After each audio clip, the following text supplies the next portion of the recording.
The River Duwamish, Washington State, in 1975. The Red Barn, William Boeing's first factory built in 1909, is being moved downstream to be restored as the Museum of Flight. One of Boeing's first employees recalls his early days.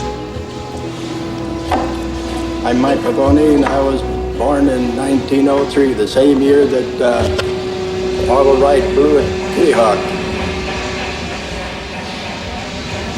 And ever since I can remember, when I was 6 years old, I passed an airplane over here on Harbor Island, and I was fascinated by it. And a couple of years later, my dad and I, we went to South Tacoma to see the horse races, and we passed an airplane there that was taking up rides for people, and my dad had to jerk me out of there and then go to the horse races. And ever since then, I was really fascinated with the aircraft. And later, when I got through school, I went down to Boeing's, and I hired in 1920 as an apprentice mechanic. And that was the start of my career there with aviation. William Boeing was born in Detroit in 1881 of wealthy German parents. Educated in Switzerland and at Yale, he moved to the Pacific Northwest in 1903. Having already developed a love of fast cars and boats, the events at Kitty Hawk implanted a new challenge, the challenge of flight. But it was not until 1915, when he met Conrad Westervelt of the US Navy, that his dream would be realized, when, after buying a Martin seaplane and dismantling it, they decided they could build a better one.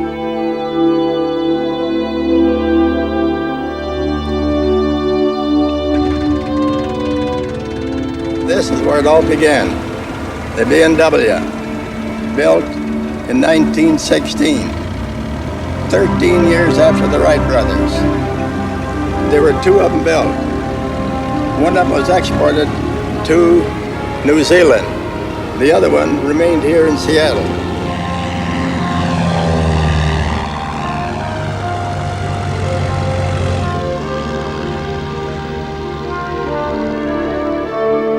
The BMWs were shown to the US Navy, who suggested various modifications for use as a trainer. And as America entered the war, they placed an order for 50 of the craft.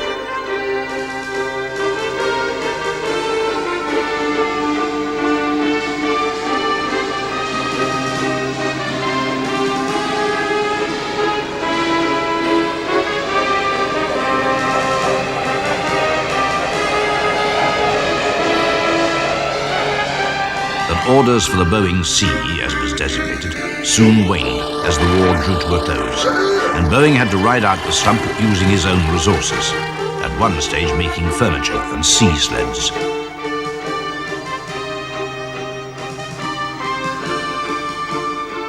It is now 1923, and Boeing has developed a system of arc welding steel tubes to replace the timber then in use, and it was the success of this new construction method and the company's aggressive pursuit of military orders that made it, by 1927, one of the largest aircraft companies in the USA.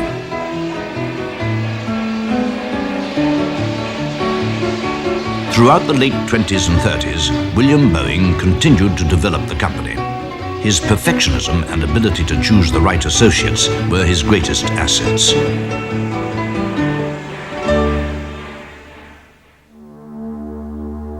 The company continued to attract orders for fighter and military training aircraft, as well as building a series of seaplanes for the US mail service.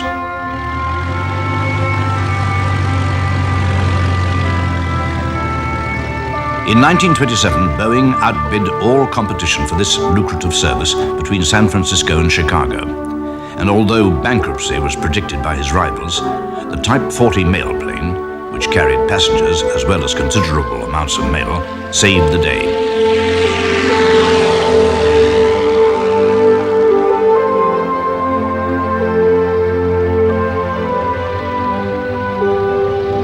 "24 were rushed into service in just 2 years of operation, carrying 1,300 tons of mail and 6,500 passengers. Boeing had set new standards and still made a profit. From these profits, he went on to form his own airline, Boeing Air Transport, later to be called United Airlines. There followed a series of innovations both in design and airline management. The Model 80 airliner became the first to carry a stewardess. Then, in 1930, came the Model 200 monorail. Only two were built, but the method of construction using duralium spars and sheeting was to have a far-reaching effect on the industry. It marked the death knell of the biplane airliner.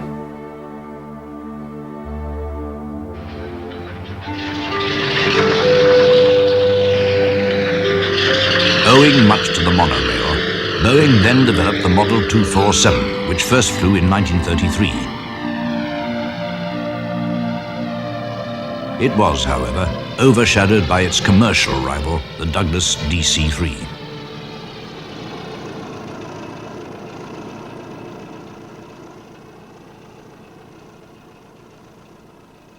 Boeing's then began a series of super-large aircraft, something they were to become famous for. In 1938 came the Boeing Clipper, which set new standards of passenger comfort and became the pioneer of long-haul flight.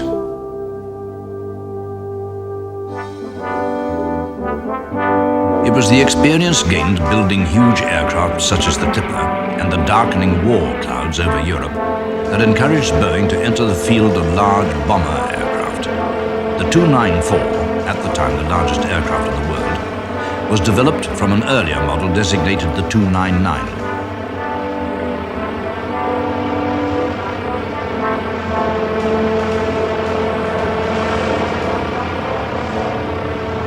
Although grossly underpowered, they were to be the stepping stones to one of the most famous aircraft to see service in the Second World War.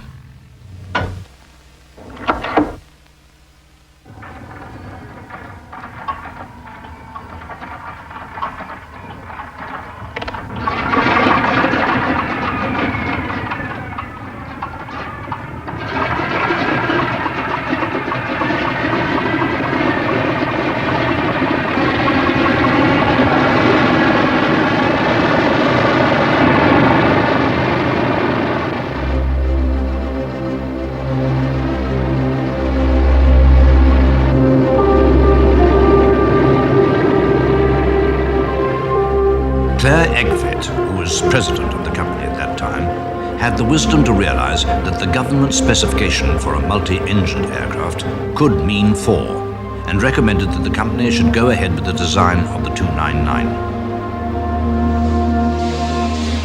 Its ability to sustain battle damage had a lot to do with the construction techniques used initially on the monorail. The aircraft was built in separate components and could be assembled in units or by subcontractors, thus making it possible to produce large numbers of aircraft from relatively small factories. The B-17 had been born, and with America's eventual involvement in the Second World War, production began in earnest. Well, of course, we were working 3 shifts a day and basically 7 days a week, which certainly contributed to the high rate. And we had lots of people, you know, and it was very noisy. But it wasn't really confusing. We had the wing line, and we had the engine shop, and you know, we had the final assembly, and you know, it was just very compact. And of course, it grew with the rate, you know. Many of the changes were changes dictated by experience in combat. The first of these, of course, the most obvious was the tail turret, which was installed first on the B-17E, and then additional armament and revisions to armament were made all throughout the life of the program to add the firepower where it was needed, or to add armor plate or protection of various kinds as required by combat experience. Using hindsight, of course, you could have designed it as a B-52, but without hindsight, there aren't very many changes that appeared to be necessary that didn't get made.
B-17 was to become a familiar sight in eastern England.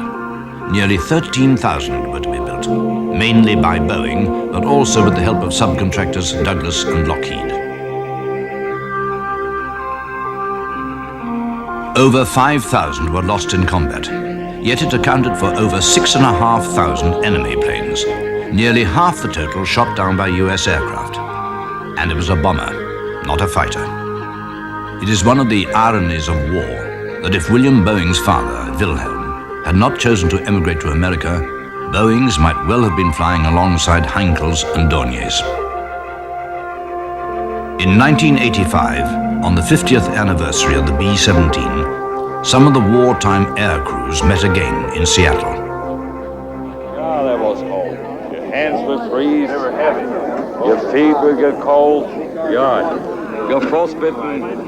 The oil masks would leak. Now ice, about 2 inches thick, right along here.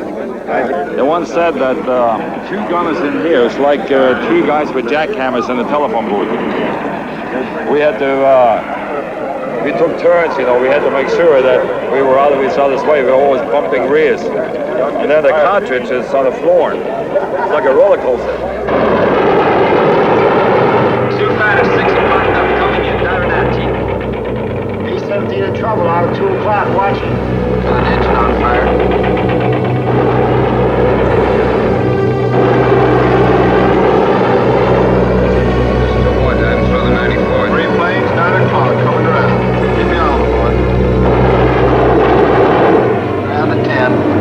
So keep your eyes open. Yeah. They're breaking at 11, breaking at 11. I got him. He's coming around underneath at 10 o'clock. I say over 2 o'clock.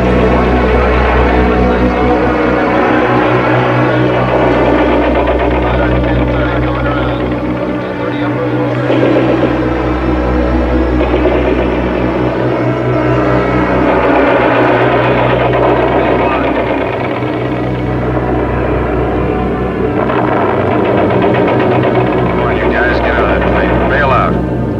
He come out of the bomb bay. Yeah, I see him. There's a tail gunner coming out. Watch out for fighters. Keep your eye on them, Bill. See any parachutes, Quinlan? Parachutes open. Black at 9 o'clock.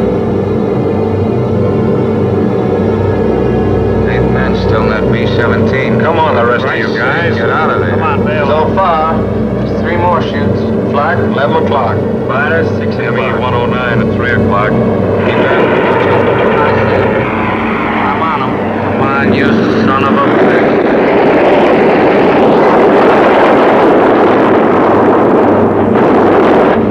I got him. Confirm that fighter. He got him, Chief. Look, he's bailing out.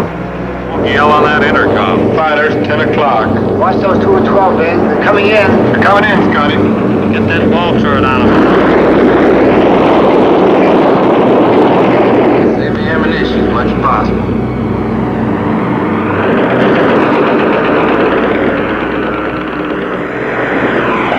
It is a sad fact of life that an invention as potentially beneficial as the aircraft should be used for the wholesale destruction of man. Jean Genet, a poet of the 40s, wrote, "Suddenly at night the bombers came, in the hard reverberating bowl of the sky, destroying the factory and the tall cathedral, the dock, the warehouse and the railway station, the rich house in the leafy avenue, and the shouldering tenements of the narrow streets, and the bodies and souls of men."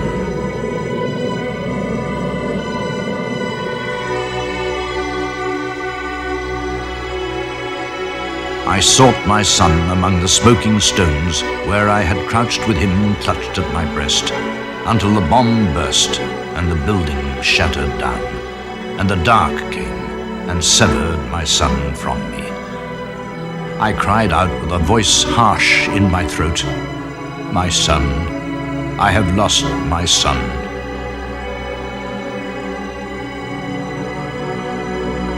You ask about being scared? Yes, we were scared.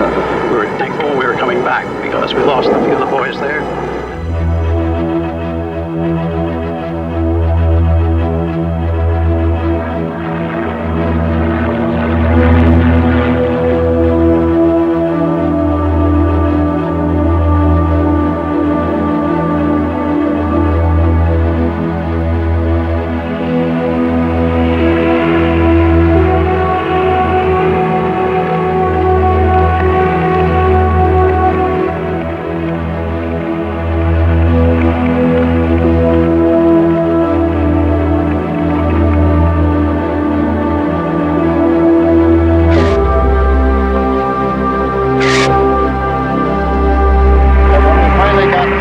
B-17Fs and started going in deep penetration, we didn't have fighter escorts to go very far. We had P-47s, but they'd only go in a short ways, and then they'd have to leave us, and then the Germans would take over, and it scared us to death.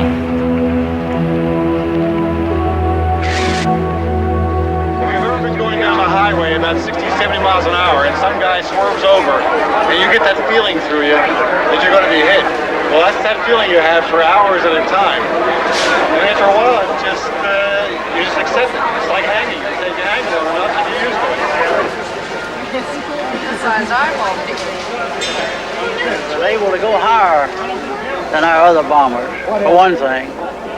So that put the war up higher. And that was all to the good, because it got us up at least part of the way out of the flak and stuff. So the B-17, of course, was able to take, I think, more punishment than any of the rest of our bombers. Well, I don't think that they were thinking about the strength of the airplane. They just knew that they had a weapon, and it was the only weapon that they had, and they were going to use it. And they did use it, and they used it with extreme effectiveness.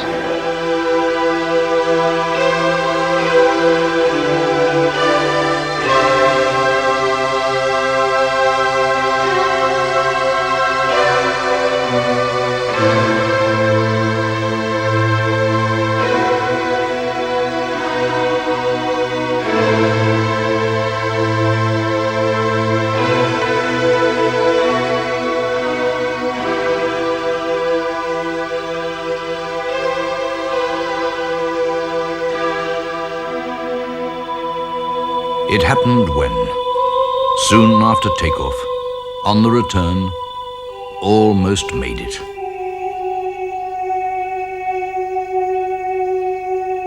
It ended for Ralph, Jack, Richard, Carl, Randolph, Russell, Louis. Here in this Norfolk field, the bite of metal on this too unsolid flesh. The stone of passing interest to walkers in the summer, buffeted by the eastern winds, still warrants flowers from someone.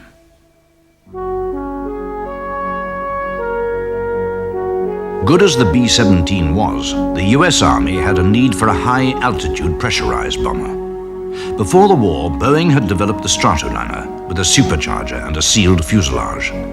4 were even ordered by Pan American as passenger airliners.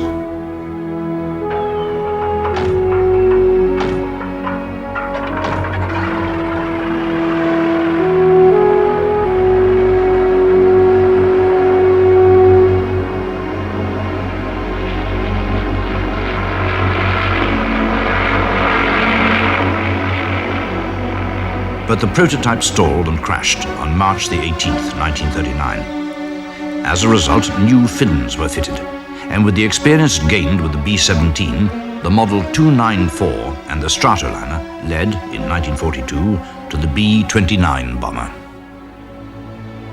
With its pressurized crew compartments and its 4 Wright engines, it was capable of well over 700 knots at a service height of 32,000 feet.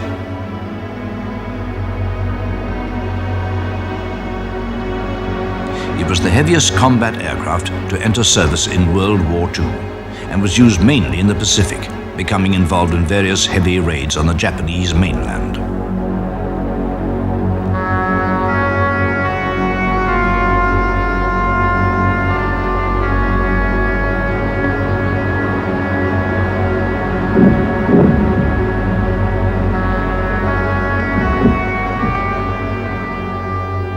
On August the 6th, 1945, a B-29 named Enola Gay took off from Tinian. Piloted by Colonel Paul Tibbets, it dropped the first atomic bomb on Hiroshima. It devastated the city, killing over 75,000 people. On August the 9th, a second B-29 dropped the bomb on Nagasaki. Mara Tamiki, a Japanese poet of the 40s who suffered radiation burns and sickness and who later committed suicide, wrote, "In the fire, a telegraph pole. At the heart of the fire, a telegraph pole like a stamen, like a candle, blazing up like a molten red stamen. In the heart of the fire, on the other bank from the morning, one by one, fear screamed through men's eyes. At the heart of the fire, a telegraph pole, like a stamen. For flyers, the age of innocence was finally over. The dream had turned into a nightmare. Prior to and during the war, development work had taken place in Europe on the gas turbine engine, and by 1945, a number of single and multi-engine jet aircraft had been flown in Great Britain and Germany.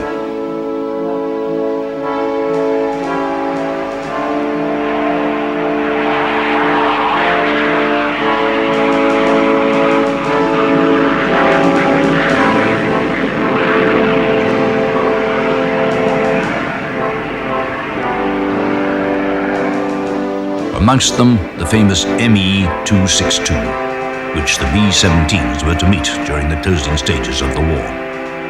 In 1943, the United States Army Air Force had issued its requirements for a jet bomber, and in 1945, with access to the work in Germany, as well as its own research, Boeing started development of the B-47, which first flew in 1947. With its high aspect ratio wing and 6 engines, it presented its pilots with many problems. The wing could flex as much as 17 feet at its tip, and at certain altitudes, moving the stick back would result in a slow speed stall, and moving it forward resulted in high-speed buffeting, which became known as coffin corner. A British designer said of the B-47, it had little control at high speed, had to be landed through a letterbox, and would never be accepted at Boscombe Down, the British Aircraft Evaluation Centre. But yet again, valuable lessons were learned and put into use in its successor, the B-52.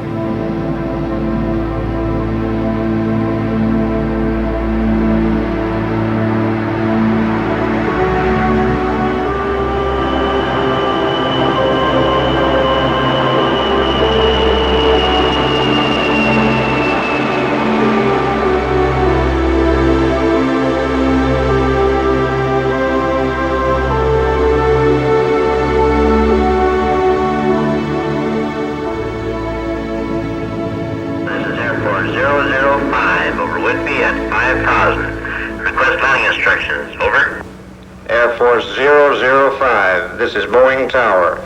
You are cleared to make a straight-in approach to runway 13. Wind southwest 25. Gust to 35. Extreme caution. 80 to 90 degree right crosswind.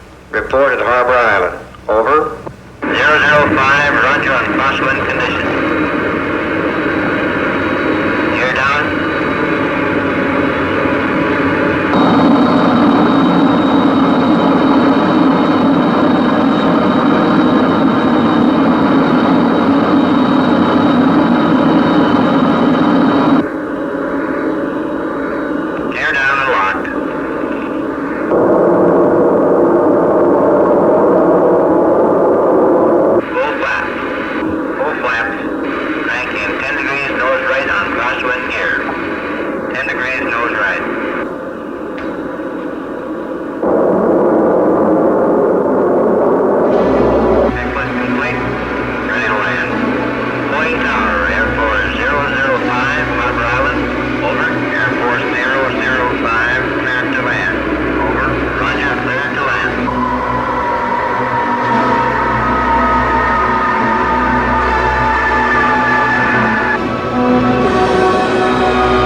The work on the B-47 and B-52 was to stand Boeing in good stead for the commercial battles to come. Production director Joseph Sutter continues the story. Going back to World War II, if you remember, Boeing got heavily involved in bombers, B-17s and B-29s for the war effort, and that really put Boeing out of the commercial business for several years. At the end of the war, Boeing, with the desire of getting back in the commercial business, first developed an airplane derived from the B-29 using that wing, and it used a very, very large reciprocating engine. But jets had started development in World War II, and over in England, de Havilland, using a Ghost engine developed by their own company, was developing the Comet. Boeing was watching that activity very hard. Boeing, meanwhile, had developed the B-47 bomber, which was a pure jet. And it was obvious that the jet engine was going to produce a dramatic improvement in reliability, performance, and we believed in economics and finally in range when the engines quit burning so much fuel. The Comet made quite an impression and pretty much proved that jet travel was going to be far superior to struggling through the air at 20,000 feet in the clouds and slow speed. So when an engine came along that looked like it was going to produce an efficient jet, we immediately began exploring the possibility of jet airplanes. Boeing first did it by using a Pratt & Whitney engine and building a prototype. We called it the 367-80. It was actually the prototype of the 707 airplane. It was built using Boeing's own fund. Only one airplane was built. It was never intended to certify it or put that particular model in service. It was to prove the concept. And the Dash 80 really made quite an impression and very quickly developed into the 707 program. That first model was a intercontinental model. New York to London was one of the prime routes. Pan American, British Airways were a couple of the key customers. That kept developing from model to model, and we finally built about 900 of those airplanes, and the 707 really did a lot towards establishing long-haul jet travel. The 707 was to become one of the best-known aircraft in the world and was to help in the development of a new military order, the KC-135 tanker, which was built for the United States Air Force and is seen here being rolled out for the first time in July 1956 alongside the KC-97, which it was designed to replace. Had it not been for the military orders, things could have been tough for Boeing. It was not until 1963, when over 1,000 707s had been sold, that the aircraft moved into profit.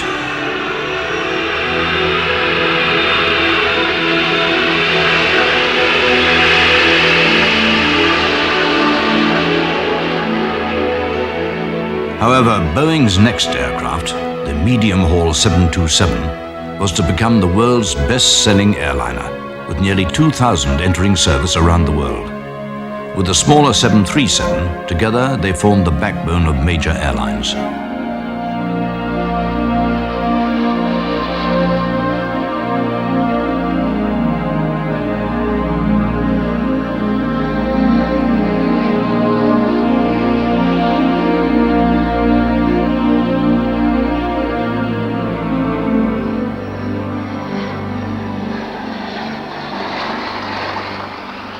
The 707 and a much greater acceptance of air travel, it was obvious that if that efficiency could be built in other airplanes, the whole air transportation system could take off and produce quite a bit of benefits to everybody, including profits to the operators. So Boeing then pursued medium-haul airplanes like the 727 and finally all the way down to the little 737. So the jets really covered the whole field. Air travel really did take off because of the jets, and it was obvious that the next step is to try and satisfy a bigger market demand. More people wanted to travel. The cost of air travel was still a little bit too high. The way to improve that is to go after better efficiency, which meant improved engines and better aerodynamics, better structure, and larger capacities. Boeing, in discussing the situation with the major potential customers, was amazed to find out that the airplanes we were thinking of were too small. And that really was the bringing into being of an airplane the size of the 747. That size was not picked by Boeing. It was picked by airlines like Pan American, British Airways, Lufthansa, Japan Airlines. And it was quite a shock to we engineers when they asked us to produce an airplane that large, especially with a brand new style of engine called a high bypass ratio engine. And you have to give a lot of credit to the engine manufacturers. Without those kind of engines, we couldn't be making the type of airplanes like the 747. But the combination of the very efficient high bypass ratio engine, also it gave us the ability to lift that capacity into the air. That produced operating economics that really produced air transportation as we know it today. It was a very, very bold gamble. Boeing was putting the net worth of the company online. It exhausted Boeing's resources, and Boeing got pretty thin financially at the time we delivered the first 747. I think that kind of a gamble would be hard to take today. On February the 9th, 1969, after days of sub-zero conditions, the 747 and its crew were ready for the first flight. The rain and cold conditions still threatened, and the hoped-for break in the weather did not materialize.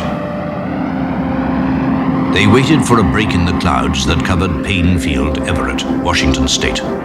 Then, just before noon, the hoped-for break in the clouds came, and the 747's crew decided to attempt a takeoff.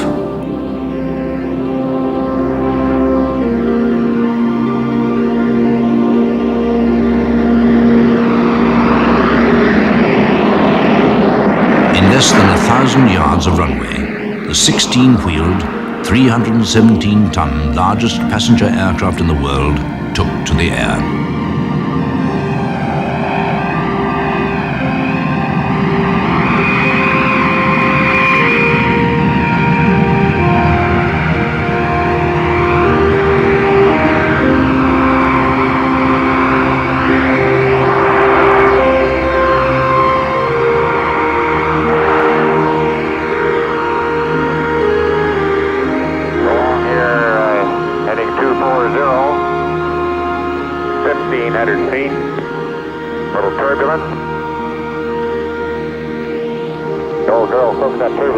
Very nicely.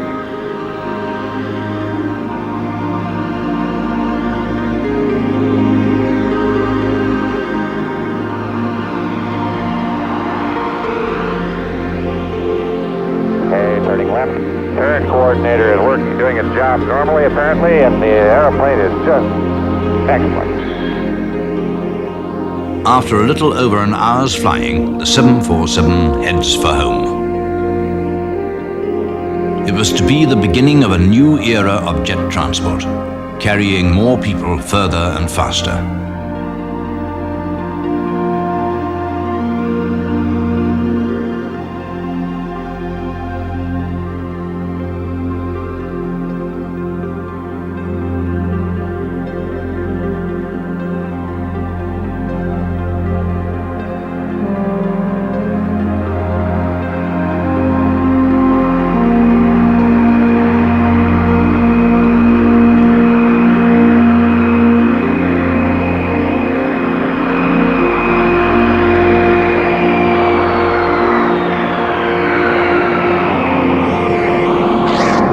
The age of the jumbo was born.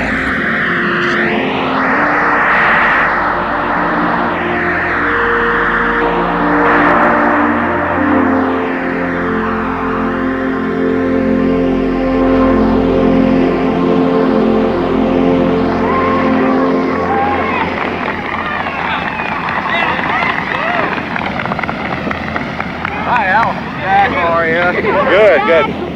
Well, first things first. That's good, always, right. Okay, Jack. Natural question is, what are your impressions? Well, Al, I guess this sounds complacent or something, but that thing is just ridiculously easy to fly. It's just a pilot's dream.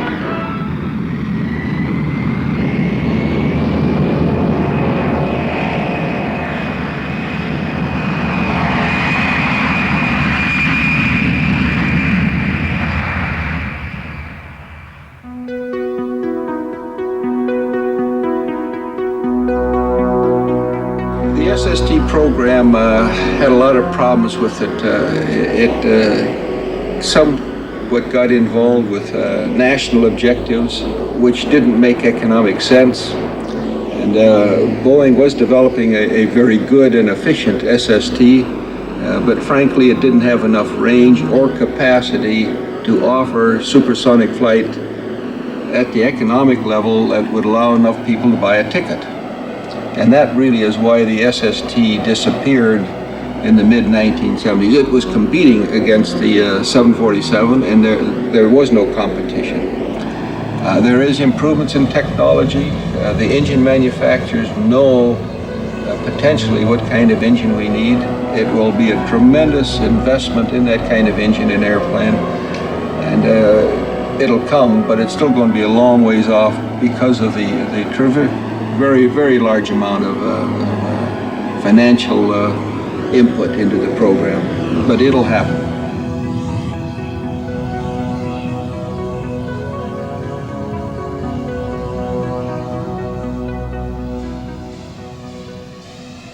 In 1960, Boeing acquired the Vertol Aircraft Corporation in Morton, Pennsylvania.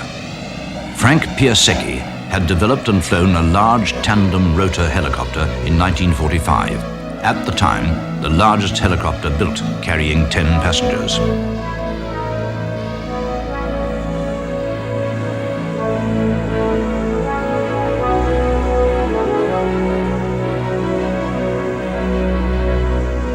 Various developments followed, resulting in the H-21 series, known in the Army as the Flying Banana. Seen here working on offshore posts that serve as part of the early warning system for the United States.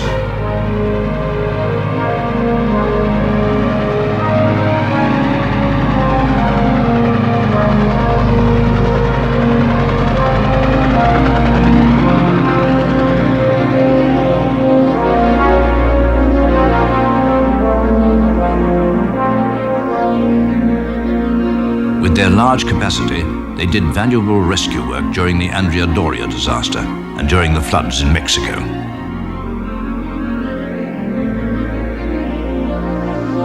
From the Flying Banana, Boeing went on to develop the Chinook battlefield helicopter, 550 of which were used in Vietnam.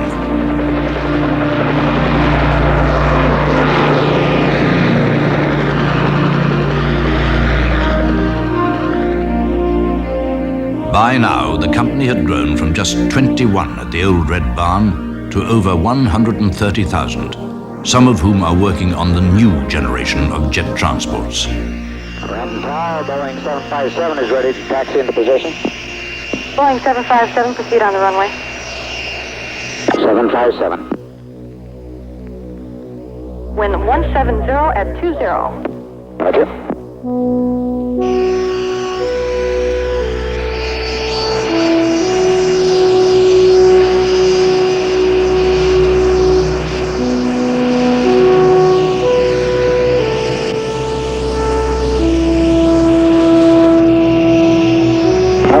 Boeing 757 ready for takeoff.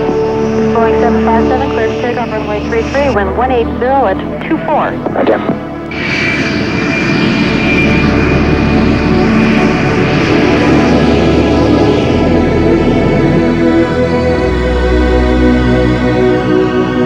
Boeing 757 contact scale departure 119.5. Good day. Thank you very much. We'll be talking to you again soon.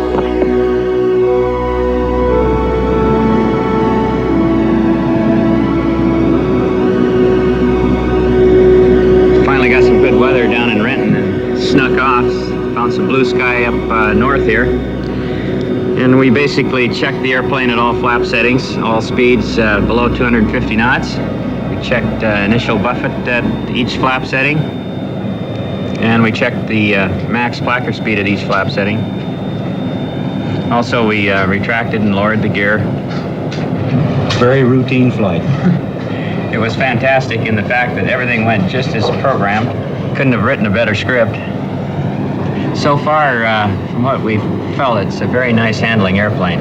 It's a very straightforward, honest, nice handling airplane. This is Boeing 757 experimental. Boeing 757 experimental, Payne Tower. we'd like to turn inbound for your airport. 757 experimental, roger. Wind 19er 0 at 20, peak gust 38. Altimeter 29er, 9er 1. Roger, 2991.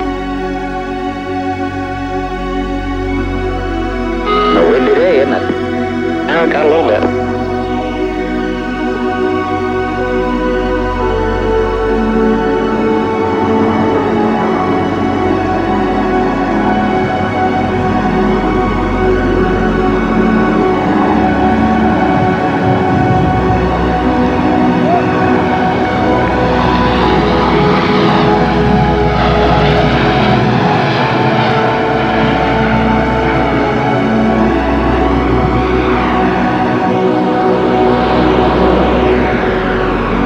Naturally, 57 would like to do a 180 on the runway and taxi to the Boeing ramp. 757, 180 approved, taxi to the ramp. Okay, we'll do it. Thank you. Looks like you had a little bit of bumpiness there. Well, a little bit. It was different than sometimes. Boeing now has a new rival in the marketplace, this time from Europe, in the shape of the Airbus, similar to the 757 and the latest 767. Boeings have a curious stake in their new rival. The parts for the Airbus, produced by various companies in Europe, are flown to the assembly site in Germany by the Guppy, a rather strange aircraft based on the Boeing Stratocruiser.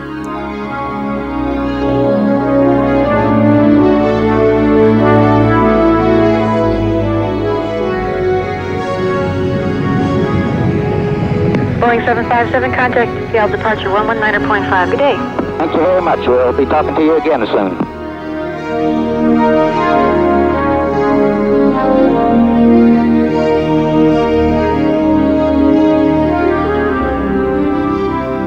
But it is perhaps the workhorses, the 707s, 727s, and 747s, that have helped to shrink the world, enabling people to meet and to travel and to achieve one of mankind's oldest dreams, to fly.